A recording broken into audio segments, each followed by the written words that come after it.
Salut, salam alaikum. Aujourd'hui, nous aurons une notion générale sur les acides aminés. Nous allons voir les différentes caractéristiques. Tout d'abord, un acide aminé s'écrit sous cette forme. On a le carbone alpha, asymétrique. De ce côté, on a la fonction carboxylique. De l'autre côté, on a la fonction amine. Ici, on a l'hydrogène et un radical. Ce radical varie d'un acide aminé à un autre. Ce radical a son propre pKr. Chaque acide aminé, comme nous allons voir, je vais vous laisser un tableau qui récapitule l'ensemble des pKa de tous les acides aminés, de leur fonction acide, fonction basique aussi, de la fonction radicale. En général, on a plus de 20 acides aminés, mais au total, on utilise seulement 20, les plus fréquents dans le corps humain. Alors, nous avons l'alanine, aussi qui est caractérisée par CH3. Ses fonctions dans le radical, R égale CH3. Mais pour essayer de mieux comprendre l'ensemble des 20 acides aminés, on va les classer sous cette forme-là. On a les acides aminés acides. Il y en a 3. Il y en a 2. On a l'aspartique et l'acide glutamate,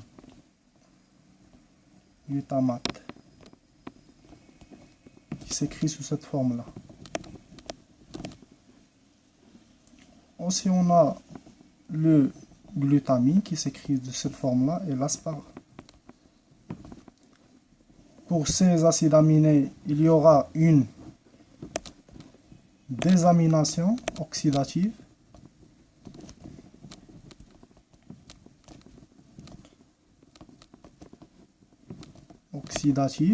Pour donner ceci. Seul le glutamine aussi va subir une désamination oxydative. Ça veut dire il va perdre la fonction amine et en présence d'oxygène qui va nous donner l'acide glutamate. Ceci, ce sont les acides aminés acides qu'on connaît. On a aussi, pour classifier les acides aminés basiques. Aminés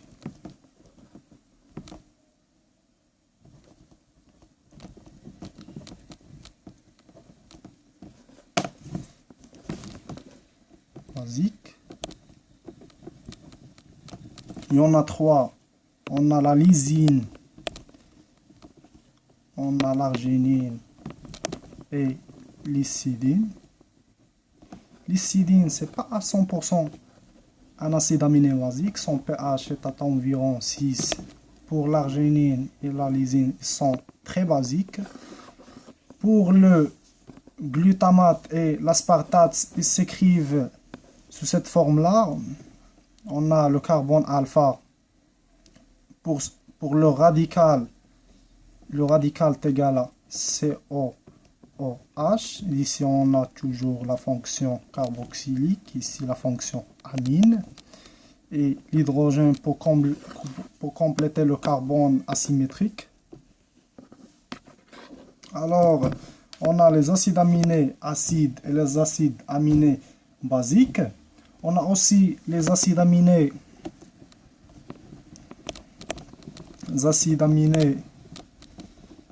qui possèdent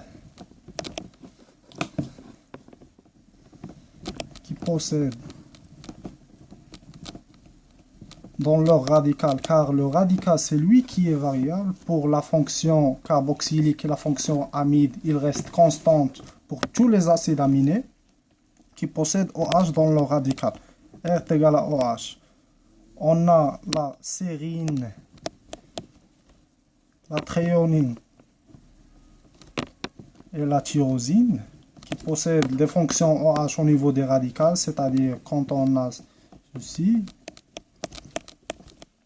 on a ici un H2, on a au niveau de ce radical, on a OH. C'est ça l'important, malgré qu'il y a pour la sérine, il s'écrit sous cette forme-là. La sérine, le carbone alpha avec le H, avec le COH, le NH2, et on a COH, H, H. Alors, on peut négliger cette partie-là, car quand on travaille avec les acides aminés, ce que nous intéresse, c'est les fonctions ionisables de ces acides aminés. Alors, on passe aux acides aminés qui possèdent des fonctions, qui possèdent le soufre dans le radical. On a deux, les acides aminés possèdent la fonction soufre, comme on a connu au niveau du radical, R est égal à S. On a la cystéine, et la méthionine. La cystéine qu'on va voir dans d'autres cours qui peut former des ponts de disulfure qui sera traité au niveau de la séquence par le bêta-mercaptoéthanol, qui va jouer un rôle destructeur pour les ponts de disulfure. On va le voir au niveau de la partie de la séquence des acides aminés. Alors pour les acides aminés, nous devons mémoriser aussi les acides aminés aromatiques qui possèdent un noyau aromatique. Ce noyau aromatique permet d'absorber de la lumière. On a trois. On a le tryptophane, tyrosine et phénylalanine absorbe des spectres de lumière que nous allons le voir, ou vous allez le voir au niveau des séances de TP. Pour ces acides aminés sont traités aussi par la chymotrypsine, que nous allons voir seulement jeudi, des détails que nous allons mieux détailler dans la prochaine séance de la séquence. Alors pour cela, ce sont les acides aminés que vous devez savoir. Nous avons aussi la glycine, qui est le seul acide aminé qui ne possède pas de carbone asymétrique, c'est-à-dire il est comme ça. On a H ici, COH, NH2. Et comme on connaît, un carbone asymétrique doit avoir les 4 composants de ce carbone asymétrique qui est celui-là. Ils doivent être différents l'un de l'autre. Ici on voit qu'il y a 2 hydrogènes. Alors c'est pas un acide aminé qui possède un carbone asymétrique à mémoriser. Pour cela, c'est l'intérêt, c'est l'importance de savoir les acides aminés, car nous allons utiliser ces propriétés-là et ces connaissances pour savoir les acides aminés qui possèdent des fonctions ionisables, pour savoir ou pour le calcul de PHI ou pour le calcul de différents caractères des acides aminés. Alors on se voit dans une autre vidéo. Au revoir.